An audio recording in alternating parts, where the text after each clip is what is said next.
oblíž prst, ale tak ako ho nepoznáte, spája v sebe poctivé domáce pečenie a intenzívnu chuť kávy. Tak poďme na to!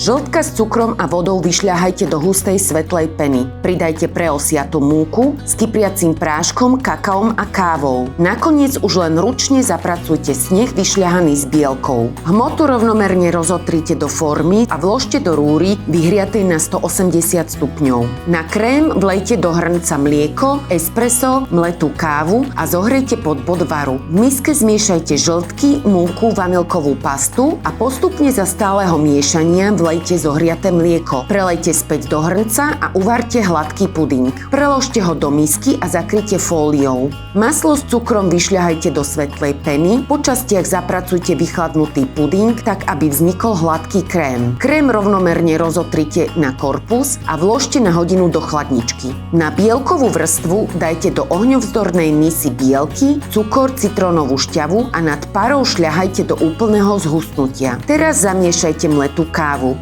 Potom ho rovnomerne rozotrite na stuhnutú krémovú vrstvu a opäť vložte do chladničky. Pred servírovaním už stačí koláčik posypať nastrúhanou čokoládou a máte hotovo.